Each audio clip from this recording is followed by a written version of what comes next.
Welcome to today's edition of Horse's Mouth Live, the Extraordinary Advisor Show. My name is Ellen Rogin, and as always, I have great guests that have fabulous, really useful information to help you in every part of your life, especially your business. And we have a multiple returning guest, David Fisher, who's been on the show many times. I cannot, as much as I try. No, he keeps agreeing to come back on. And we have a really interesting topic today, which is about how do you network in the time of coronavirus and everything being virtual, and what's changed and what's stayed the same, and how can you approach this business building part of your practice in kind of new and updated ways. So let me give you David's official bio besides FOE, friend of Ellen. The most important one. David J.P. Fisher, also known as D. Fish, is a speaker, coach, author of, get this, 9 books. David and I met years ago in 12 now. Sorry to interrupt. But the new ones were 12. I know, it's old. 12 books. I changed part of this for you.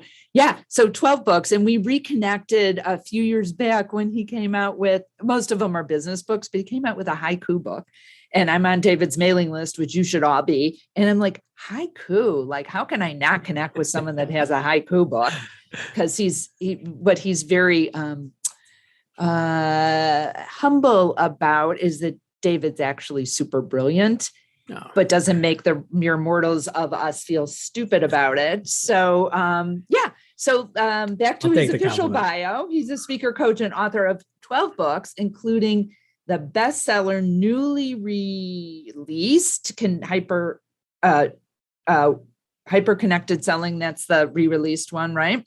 That's the one that just came out. The new ones are Networking in the 21st Century, and then Networking in the 21st Century on LinkedIn. That's right. Two releases in the same day. So I'm nuts that way. Yeah. So like, how awesome. Any of you that have contemplated writing a book, David's written 12 and re-released 2 of them at the same time that are coming out any second now. And so Networking in the 21st Century and Networking in the 21st Century on LinkedIn are the books. We're going to kind of focus more on those topics today. But David's also like an amazing sales trainer. And so all of you know out there, he's so good. I have so much confidence. I've referred him to a lot of organizations for speaking and for people to work one-on-one with. So yay, David, thank you for being here. I've got what I need. I just needed to pick me up, some validation for my ego. So just show up and let Ellen call anytime. Yes, anytime. Okay. So with Corona and everything that's changed with us being more online, mostly, I would say for most people, why do you think that advisors need to kind of bring attention back to their digital presence and engagement?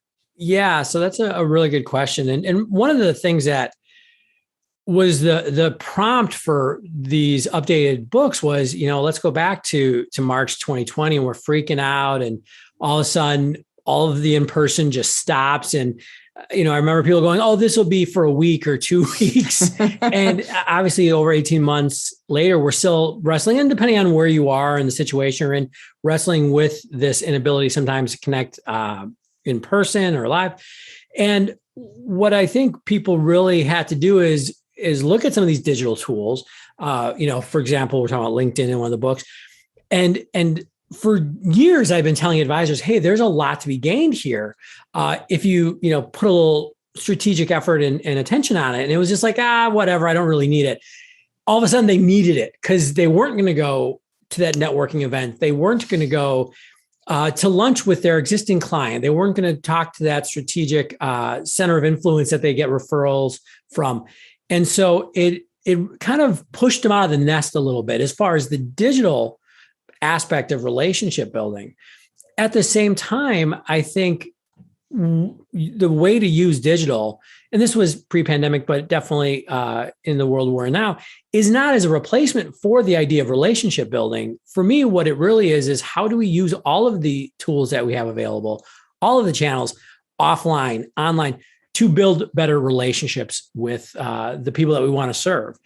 And I think that because of this post-pandemic world that we're in, and post-pandemic for me does not mean the pandemic is over. It's just, anything after March 2020, we just have to wrestle with all of these different tools. Again, whether it's the old school, going to a conference, going to a networking event, again, all of the things that we had, but then really looking at how to use this digital presence. And once you kind of get under the surface a little bit, you'll find that it actually can help you scale your business really effectively. You build stronger relationships, you create more engagement.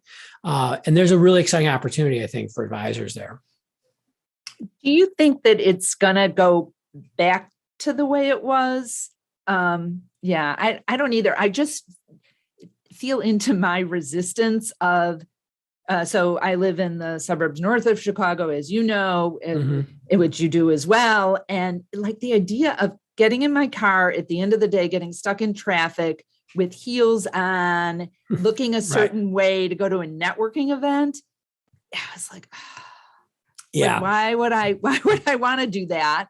But, sometimes I know it, like, of course it's beautiful to be in person with people, but like, what's your sense of what's going to happen, at least in the medium term? Yeah, right. And this is just a guess. Anybody who tells you they know what's going to happen in the future is just trying to sell you something. I don't think that we're going to completely go back to, quote unquote, the way it was. And I mean, there are people that are just waiting for that, and it's not going to happen. And the reason why I think this is the case is because we have seen some of the advantages of the digital. And I'm with you. There's nothing that can replace being in a shared environment with someone. As much as I think networking events, for example, get a bad rap, and many of them deserve it. But being able to be in a space with people that you do enjoy, having those conversations. I think conferences, for example, will come back. I don't know if they'll ever be as big, or it'll take a long time till they're the 20,000 ones. Attendee ones will come back, but I think some of the smaller ones will, and those are all great. And I don't think that we should, hide from those.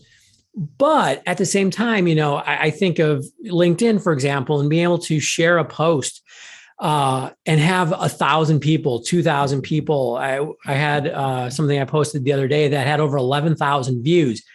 There's a scalability, right? That couple minutes of effort for that sort of visibility, like that's never going to happen in person. And likewise, the ability to use, whether it's LinkedIn and just kind of engage in conversations with people, or Zoom, we just have a lot more channels. And so I think we're going to have to, but I also think, again, the people that really learn how to leverage this most effectively are going to be more, they're going to do better by their customers. They're going to probably have more of them. They're going to save some time and energy and effort. We just have to look at new ways of doing business. So if you have, let's bring this to where an advisor also might be able to think of how this could help her business or his business. So like, let's say you get a really popular post. Now you have books coming out, so I could see why that could be leveraged, but let's say they post a video or something that's really popular. Like, how do you turn that into a relationship or a prospect or a client? Yeah, I love that question, because it actually highlights, I think, the wrong mindset. which is super, super common. And I mean, I kind of fed into this by saying, I had this post that got seen by a lot of people, and that's great. But the key is not that I had that one post. The key was that, or is that I'm present on a regular basis. I post, most weekdays. I'm engaged in conversation with a pretty broad network of people through my presence.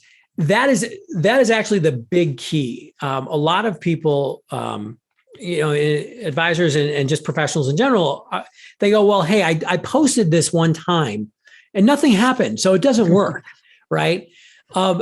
The key really, I talk about in one of my books, Hyper-Connected Selling, the concept of the sales Sherpa, where really I think moving forward, we're going to see that effective salespeople are ones that occupy a space of expertise in the minds of their network, in this case, as well, their prospects. It goes back to something that has been very commonly said in the financial advising space, which is you want to be a trusted advisor. Well, you have to be a trusted advisor now, because if it's just information you have, I can go get that from a website somewhere. I can go buy a financial product without an advisor. I don't need you anymore. So what I think is important is that advisors are really present in these places, whether they're offline or in this case, online, LinkedIn, on a consistent basis, being there and demonstrating their expertise. And that a lot of times just comes from sharing insights, sharing information. And not every post has to be, the viral post. Not everything has to go gangbusters. But if you're there regularly, people are commenting and saying, oh, hey, that's good information. Thanks for sharing. Then you can start, you can respond back, again, have that little conversation in the comments. Sometimes there might be a place to say that right away, like, hey, let's have a one-on-one conversation. But also it might be just a place where you're building up social capital so that when there is an opportunity, you can leverage it. But that's the key. It's not just one and done, right? You have to be there on a regular basis. Well, it's like when you said that, I was thinking about when I used to be super involved in some networking groups in Chicago, and someone would come and go, well, I went to a meeting and nothing good came out of it. It was like, right. Of course that doesn't make any sense. So what are some ways to actually build relationships on LinkedIn? And then I want to go up to having your presence be differentiated, or so people know what you're about. But let's start with, and we could start with specifically on LinkedIn, whether it's, let's say it's someone you don't really know, but you'd like to know. Yeah. So I would say almost the same approach that you would take offline. So use that example of, hey, I went to a networking event, and I've heard this all the time as well. I went to this event once that I didn't get a new client, so obviously it doesn't work. What you tell that person is, no, you keep going and you keep showing up and you keep saying hello, and maybe you have a little conversation here and a little conversation there. In many ways, it is very similar in LinkedIn. And so the first thing I would say, you talked about standing out, it's actually being present. I talk in the book about 3 levels. I talk about concentration, curation, creation. So the first step is to just concentrate on your network. You can actually be really successful without posting anything, just by going and paying attention to what people in your network are sharing. In fact, I love this if you're doing the offline networking, to kind of put them together. I think that's the ideal. You and I see each other at an event, and then I see one of your posts. Hey, Ellen, great stuff. Thanks for sharing, right? There's that another point of contact, and then maybe engage again. So I think just the ability to like and comment on content, very specifically here on LinkedIn, super valuable, really underutilized. I mean, if you're listening, you want to take your LinkedIn relationships and engagement just in general up a notch, go online every day and comment authentically on 10 posts. Do that every day. I guarantee you things will happen. But then, we talk about curation and creation, the idea of curating content or creating your own content. I think the really underused opportunity for advisors is curating content. A lot of them think hey, I don't have time to create stuff and write posts. I get that. Creating good content is hard. I do it. And it's my job. So I've got a lot of expertise around it and skill that I've developed over years. It still takes me time. I get it. It might not be a priority. But if you're good at your job in the financial space, you are doing a lot of research, you're reading stuff, you're seeing what's going on in, the markets and just, different products and, hey, what's happening in the regulatory environment. You have that knowledge, but you need to share it. And so the idea of saying, hey, here's a Wall Street Journal article on X, Y, and Z, and adding in just your couple of sentences of insight on that, you do that regularly, you start to occupy a space in people's minds. You become that Sherpa, so that when they are like, hey, you know what, me and the wife were talking and we need to sit down and actually create a plan. We've never really talked to somebody before. You're the person they think about, right? And that's really, I think, where a huge opportunity is. And then when you're posting that, again, people comment, you comment back. It is at its core, the trick is a mindset. Don't think of social media as a megaphone. Think of it as a place to have a conversation, right? Nice. The more you think of it back and forth, you will start those conversations. And naturally, at some point you say, hey, you know what? It sounds like I should help you with this. Let's grab a meeting, or you want to grab a Zoom call, or hey, you want to get coffee. Yeah, I think that's what's key. I love that. And I love the idea of curating also content that's aligned with your view on things or your brand. I can think of an advisor that I met many years ago at a meeting. I was moderating a panel she was speaking on, and she always shares great content that she found on her area. One of her main areas is working with breadwinner women, and just on what's going on with women. And I love what she's posting. It's always an interesting article I might not have found. Mm-hmm. And what ended up happening, because she's constantly putting out good information, she had a book come out, and I was like, oh, I didn't know she had a book, and she's going to be a guest on our show in a few weeks. Nice. Because I reached out, I'm like, hey, do you remember me? Blah, blah, blah. And we were able to start a conversation. But if she hadn't been consistently posting, and again, on a topic that is really kind of her sweet spot or something that she cares about. Yeah, that's relevant to her. And I talk a lot about having different themes that you talk about on LinkedIn. And I think the key is with branding in general. And, you asked earlier or mentioned the idea of like having a differentiator or not necessarily unique, but definitely differentiated approach. A lot of it's just about connecting with what is important to you and what is important to the clients that you work with. I mean, I have obviously many, many advisors. I've been working with financial service providers for almost 15 years. I have a lot of them in my network on LinkedIn. Not everybody is posting a lot. I'd love to see more. But of the ones that do, it's interesting to me, like how different, they are, right? They're all, and not to upset anybody, but let's face it, many financial products relatively similar. Yes, there's some nuances and tweaks here and there, some different approaches, but the true selling point that you're bringing to work with you is you. So if you're, to your point, an advisor that works with women or breadwinner women or advisors, I know or not advisors, entrepreneurs, or I have someone in my network who works a lot with doctors, right? And so, yes, talking about financial topics, but definitely around those ideas of healthcare and practice management and all of those things. Or, I have someone in my network who works a lot with same-sex couples, right? And so talking not only about financial planning, but through that lens, that's who you are offline. So it's a matter of bringing a little bit of that online, right? The post that I mentioned that got quite a few views was actually about the importance of your spouse or significant other and the impact that person has on your business. Because it was me and my wife's 5-year wedding anniversary, right? And so I was just thinking, I'm like, hey, if I had a different type of person who maybe wasn't as supportive or wasn't, who didn't have my back like my wife does, that would have a huge impact. So it was a business post, but also very, personal. I think it helped that I posted a picture from our wedding, and she's a good looking woman. So that helped, right? I married up, as I said. Yep. I married up, as I say. Funny. But yeah, so I think that's a key part of it, is just being okay with sharing who you are, what's important, what you focus on, because people are, not everybody, but the right people are going to gravitate towards you, right? And that's what you want. Yeah, your ideal client. So, okay, so now that people are used to more of this screen stuff, and maybe, like as you said at the beginning, comfortable or not comfortable going out for networking meetings, like how do you build that network now?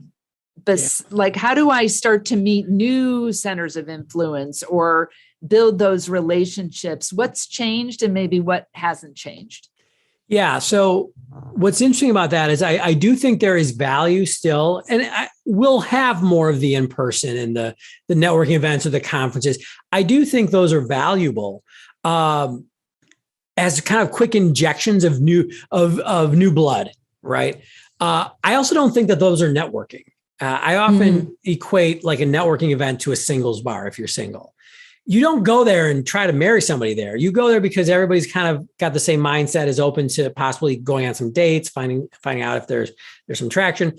That's the same thing that I look at a conference or a networking event as. It's a chance to meet a bunch of people, and maybe some of them are worth following up with. That follow-up is where the networking is.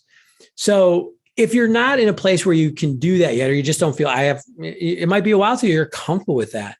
how do you bring in new people? Well, LinkedIn is a place to do this. I found that I have some really amazing connections. In fact, going back to the book, it's probably too small on the screen here, but this is the cover of the LinkedIn book. My friend Ryan Rogin wrote the cover blurb for it. He has a great book called LinkedIn Made Simple, and he's somebody I met probably 6 or 7 years ago on LinkedIn. We didn't meet for the first time until about 4 months ago in person, right? But I mean, good friend. He recommended me to business, vice versa. So that's something you can do is if you're there on LinkedIn a lot, you're going to have conversations with people. You're going to like what they post. All you do is send a quick message. Hey, I've seen your stuff on LinkedIn. I'm in this space as well. Or, hey, I'd love to get your feedback on this. Would you be up for a 30-minute Zoom call? So that's one way of getting some new blood in. And it's great because it's really targeted, right? You already know what they're doing, what they're about. The other thing that has been something that's been important for me, and this was pre-pandemic, but definitely in the pandemic for me, new people, is ask your current network. If you're having a cup of coffee, a virtual cup of coffee, a Zoom meeting, staying in touch with somebody, just ask, hey, one of the things I've been trying to do is meet some new people. And it's been really hard because of the pandemic, but I just would love to see some new faces. Who do you know that I don't know that you think I should? Is there one or two people that you think that I should be talking to? Not because I'm trying to sell them something, but you just think that they're a person that I should have in my network. And would you feel comfortable introducing us? It's that simple. Beautiful. Because everybody you're already that are in your network that you like, they know people like them. So I think that's a great, easy way. It's comfortable, and again, that introduction will usually get you at least a 30-minute conversation. And the key is just to go into it and then find out about them. And again, it's not a selling. You're not trying to pitch. You're not saying, hey, okay, great, I've met you. Can you give me a bunch of referrals? Hey, I want to build a relationship and start somewhere and then see where you can take it. Yeah. So for once you've got that one-on-one, what are some, we know what bad things to do are like, hey, do you need a life insurance policy? I mean, something like trying to, so we know what feels icky, or I'm sure I'm not the only person that it feels icky when someone links in with me on LinkedIn and then immediately tries to sell me something. Pitch slap. But what are some good, whether it's directly or on LinkedIn, what are some smart ways to approach your networking so that people you'd want to be someone that people would want to connect with? Yeah. How many hours do we have to go into this? So let me give a very simple tool to help the one-on-one, and we can definitely talk about LinkedIn too. So you're going into a conversation with somebody. Let's say it's a Zoom call. You've been introduced. You don't really know them. I would, by the way, go on LinkedIn, look up their profile, do a quick, find out a little bit about them before you have that call. And what I think an overarching mindset that's really good is one of curiosity, right? So the way I approach meeting somebody new is I'm always just like, hey, I want to find out about you, ask some questions. And something I talk about in networking in the 21st century is this idea of the next question. And it's something that we do with people we know, but we don't often do with people we don't know. And it's simply this: you ask a question relatively open-ended, they answer it. Instead of responding, ask another question based on their answer. So it might be, hey, how long have you been in your line of work? They say 7 years. It's normal for us to then go, hey, let me tell you more about me and how long I've been doing what I do. It's a habit to get into. So it takes a little time, but you just pause and go, oh, what brought you into it? What did you do before? How do you like it? What's the biggest thing you're working on? What's been and you just kind of keep the conversation focused on them, right? What brought you into this industry? Oh, X, Y, and Z. And you just can keep going down that rabbit hole. It actually is also really good for being at parties and meeting somebody you don't know, because you just concentrate on them. And then human nature means they'll be reciprocal and eventually start asking you. But a great networking meeting, by the way, from my perspective, is something that I've walked away with a ton of knowledge about how I can help them, what they're working on. that's how you build social capital, not telling them about yourself. Kind of the same thing on LinkedIn. If I connect with somebody on LinkedIn, I'm not going to pitch them right away. I might just say, hey, it's great to connect. Let me know how I can help. And then it's paying attention if they do post or if they comment and maybe trying to get in on that conversation. And then if there's something that builds from there, reaching out and saying, hey, you know what? I'd love to grab 30 minutes. I really like what you're posting. You up for that? That's it. Love that. It takes a little bit of discipline and intentionality, especially in our busy time. Like I'll actually have reminders pop up that's like, hey, you're trying to build a relationship with so-and-so, go and look up on LinkedIn. But that's fine. I need technology to help me remember things. And that's what it's there for. But it's still kind of, you wouldn't, going back to our singles example, you wouldn't meet somebody and be like, hey, you're pretty cool. Want to get married? You go, no, can we have a first date? And then maybe a second, and you keep building from there. Yeah. And that you are interested in them, because I think we've all been in that conversation where someone just talks about themselves. Even if you're curious about them, I will say for me, when I do that, depending on who it is, if it's really networking, like, oh, can we help each other? And if I spend, all that time and am legitimately curious about what they do, and then they don't ask me about me, which happens sometimes, I that's like a mark. Like it doesn't have to be about me, but I'd like them to say, oh, well, and I'd love to learn about you. Even if there's not time now, then there's another conversation. Is there something wrong with that? Or is that? I mean, no, it is a human thing. Like you hope people are reciprocal, and often they are, but not always. For me, I'd probably walk out of that meeting maybe a little like, you know what? I don't even walk out that bummed, because I'm also taking a long-term approach to it. And I guess that was the one suggestion I would make is like, yes, in that conversation, it didn't come to me very much, but I found out a lot about them, and B, I let them talk. I actually have had this said to me where this is years and years ago. This woman goes, oh, you're such a good conversationalist. And I didn't say a damn, like she was just a talker. But, if you think about how rarely we get people to listen to us in our life, I mean, that's why, a lot of times we like when our significant other will listen to us about how our day was. And eventually, depending on how long you've been together, they're like, I don't even really care that much. So I would almost say, like, if I had a conversation and they just did all the talking, I might go, hey, that's great, because I just built up a ton of social capital with them. Yeah. Because even if they didn't ask, a lot of times they still know. Like they're like, they get that. Every once in a while, there's somebody who's just depends on the situation. If they were a prospect, I wouldn't care. I would want to focus on them. If it was like true COI or networking or like, I don't know, at least a little bit. It does kind of bug me, but I be bugged. I'm not saying you shouldn't. Be bothered, but I guess I would say, don't let it be a mark against that relationship. Because in some ways I would go, hey, you just invested, right? Let's keep this going. There's that adage or the story about, some executive made a mistake that cost the company, $500,000. And they're like, why didn't the boss fire him? And the boss is like, hey, I just invested $500,000 in him learning not to do that. So yeah. Okay. I hear you. I'm open. Open. Good. Yeah. Like if there's a skill, are there certain skills that you think that financial advisors or financial professionals really need to develop more? Like they could really sharpen the saw in a certain area? No, I think they're all wonderful and fantastic. Wow. Yeah. Here's the things. If I was, you had a financial advisor in front of me, let's say somebody who's had some success, not brand new. I mean, this accounts for brand new, but maybe they've been established. The reality is you have to learn the online world.